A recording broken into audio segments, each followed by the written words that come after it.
saying we took fourth. We just missed it by that one spot. So that was very, very hard for me. It was very frustrating, but there was some really cool stuff that happened there. Like Beijing was just an awesome experience. Being able to get to know the Chinese culture, and there was a lot of growing that happened. Rio, if I had to pick one, it would probably be Rio. Not only did we do a little bit better, we won a silver medal at the Rio Games, but got to travel, after all of the games, got to travel to the White House, got to do a tour around the White House. In 2004, 2008, that was George Bush was president then, George W. And he was very gracious. It was very cool. But cool. Didn't really get to like. I was just about to ask. So did you physically like get to shake his hand, meet him? Nice to meet you. So that was kind of the disappointing thing. It was he gave a kind of a presentation to the whole group, and that's still cool. He shook a couple of hands. We got to see him like take off in his helicopter from the White House lawn. That was super sweet. Okay. That's better than shaking his hand. Oh, dude, that would be tight. For me.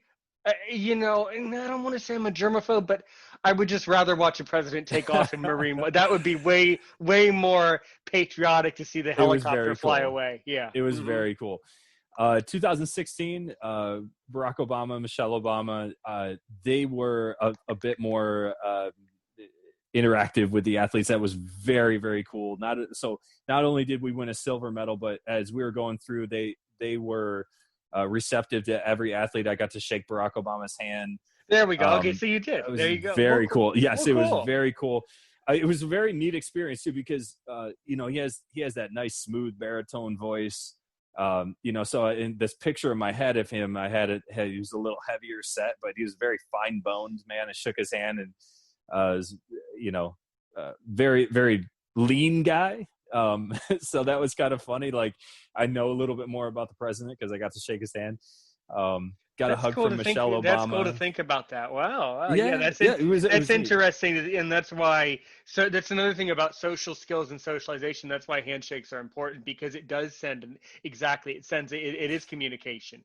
So you were able to think about him just by the way he shook your hand. That's cool. Yeah. Yeah, absolutely. I kind of the same thing with Michelle Obama. I got a hug from Michelle Obama. Much taller than I expected. Like she might have been wearing heels too. I'm not 100% sure, but I was like, holy cow, she's a tall lady. So that was very, very cool. Got to shake Joe Biden's hand. That was really cool. He was a pretty awesome guy. And it was funny. Like there's 100 plus, probably close to 200 athletes coming through. And so the line kept moving pretty well, but I kind of got to hang out with Joe Biden for just an extra second while the line was moving on. And I was shaking his hand. I was like, hey, man, I really appreciate you guys taking the time and being patient with us here. This is just such a cool experience. And he's shaking my hand. He's like, oh, damn, boy, we are so proud of you guys. It was the coolest thing. So I got to have Joe Biden cuss at me. It was pretty sweet. So just cool stuff like that, man. Just cool stuff. In some of the funnier stories, just when we came back from Athens in 2004. So a lot of times United Airlines is a sponsor of the Olympic and Paralympic Games. So a lot of times now we fly internationally, we'll fly United for our team. In 2004, I don't believe they were a sponsor then. And the reason is because when we flew to and from Athens, it was a chartered flight. So all of the Paralympic athletes on one plane, and that's all the plane was the flight crew and the coaches and the athletes. And so when you get a 747 full of athletes coming back from these very intense, very emotional games, and everybody's just ready to go home, they're excited, like there's some stuff that's going to happen. Like it was the biggest pillow fight I've ever seen in my life. You get those little like airline pillows. Yeah. There's about 150 pillows and blankets flying around this cabin. Oh yeah, sure. Why not? Like everybody, we're hitting people with pillows and everybody's having fun. And again, these athletes, the Paralympic athletes, they're just cool people, right? I can't think of the guy's name. He's a super cool guy. He's an amputee.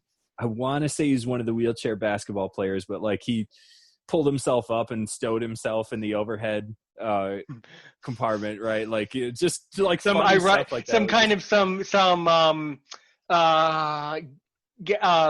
gag humor, but in good taste. Yeah. Oh, absolutely. And it's just so much fun. I mean, I think that sometimes people hear about the Paralympics and they think, oh, that's so cool. Like that's great that they give you guys some time on the court. They give you guys that experience. Like, no, these are real people. These are real athletes. These are people that spend their lives and passions and they train just like their Olympic peers and pour everything they have into this.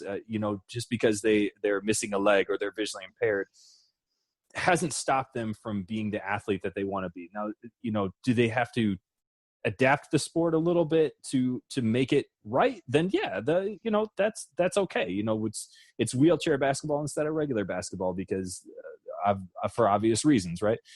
And so that's the thing I try to promote the most. Like, these are real athletes and they bust their butt every day to make our country proud, and it's just such a cool thing to be part of. Well, that was wonderful. Really cool. So now, I mean, as far as, this is kind of an opinion show. It's called Aaron's Opinion. Everything we've said is our opinions. So, all right. Can you tell me secretly, because you probably secretly know what the real answer is, so what are they really going to do with the Olympics? What's the truth? Are we going to play again next year? Are we going to get onto an odd cycle? What are they going to do? I wish I had the inside scoop for you. So, I thought you did. I mean, if you get Joe Biden to cuss at you, I thought you had the inside scoop. I've got all the inside know. Yeah. So what we know is it's been postponed to next summer. The dates are set for the Olympics and Paralympics. The dates are set. And to cancel the Olympics would be a really big deal. To cancel the Paralympics would be a really big deal. I don't think anybody wants to do that. Nobody wants to see that happen. Clearly, the pandemic is a very, very challenging thing worldwide. So what we're doing as athletes right now is we are preparing for rain. I mean, like, ultimately, we don't know if it's going to happen, but we're getting ourselves ready as if it's going to. And we're keeping our fingers crossed that, this will most likely be my last shot at it, my last Paralympics. And for other athletes, it may be their first and last.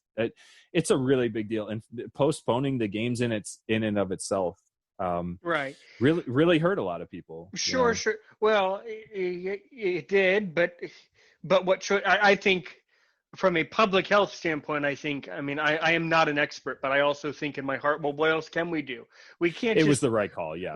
We can't just allow people, and I mean, the other thing with never mind the athletes for a minute, the crowds that go to these Olympics. Yep. I mean, you're going to get some characters, you're going to get some great people, but then you're going to get the drunks or the weird people who end up in the hospital, and then there's all sorts of weird stories.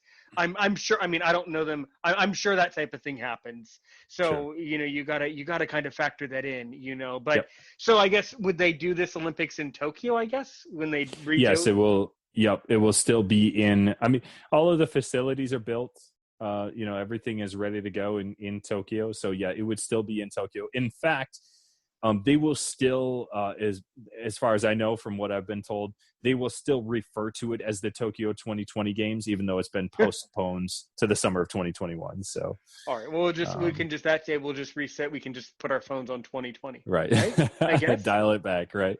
I guess, right. Just the calendar. Or maybe do this. Do this is right. All right. Here, have ABC cover the games, and then they can make the whole games an episode of 2020. There you go. I don't know about you, man, but I want to be out of 2020. 2020 has been a rough year so far. Well, then what are they doing talking about 2020 and 2021? We want to get out of it, right? Yeah, right. You seem. So if you want to get out of it, don't encourage me with my ideas. Go talk to these people. Tell them, no, we got to get out of 2020 and call it the 2021. Well, listen, that was a really cool conversation, as every episode is. I've I've never spoken to an athlete on my show. I really want to highlight the importance of overall living a healthy life. I think that's important for every blind person on the planet to live a healthy life. And I certainly hope, if you want, you are always welcome to share this episode, and you should follow my show wherever you get podcasts. However you listen to a podcast, it's probably on there.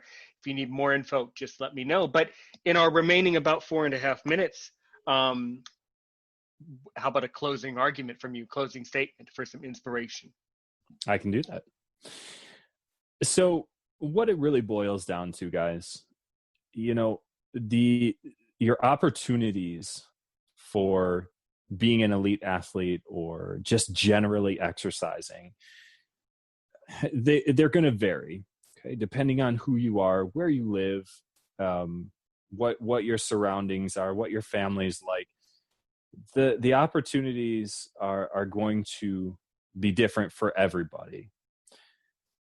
But in the end, it comes down to a choice. Are you going to allow your circumstances to dictate your outcome? Everybody who is considered a champion, quote unquote, right? You can talk to almost anybody and you can find out the challenges that they went through to become the champion that they are. Challenges are a reality for everybody's life, and that doesn't make it any easier. Again, I'm in your guys' camp. I'm visually impaired as well.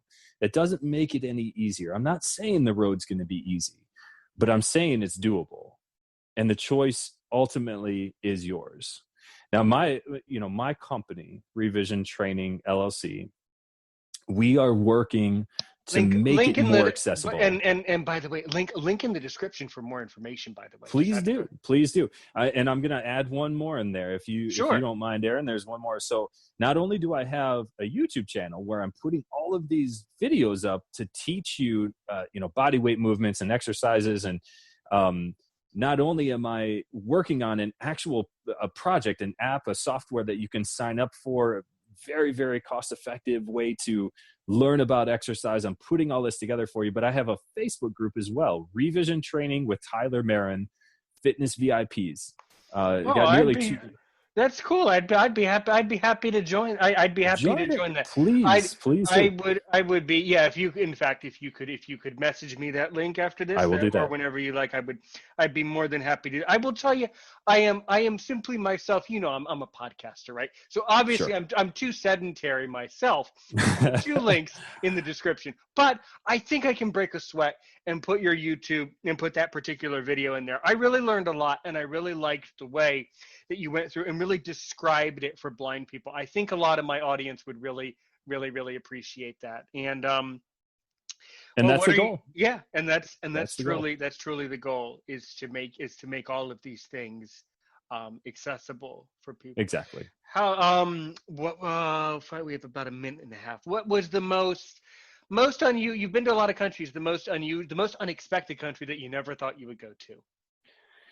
Most unexpected country that I never really thought I would go to, but probably the one that I've been to most in my travels, Lithuania. Which holds a very critical part in the history of the NBA and basketball. So it makes sense that you went to Lithuania. Yeah. Very, very athletic Extremely. nation. Yeah. Their goalball team, at least on the men's side, is very, very well known. Has been for a very long time, and so they host a tournament we go to just about every year. So that was different. Lithuania, Slovenia, been to a few of those areas, Sweden, but that's probably the one that I would say like least expected to go to that nation, but made it over there. Lots of fun stuff I could share, and I do share sometimes, along with other motivational. As I am a speaker as well as a motivational speaker, I put a lot of that in my Facebook group. I share stories in my group. I share cool, man. Other videos. Are you a podcaster? Because you should be. I'm not. I have it on my list. Oh, I have to motivate. Wait, I have to motivate you. You need to be a podcast. I need a coach. I need a coach, Aaron. I am your podcast. I would be honored to be your podcast coach. That would be awesome. My pleasure. I really want to help you do that. I'm determined to help you do that, my friend.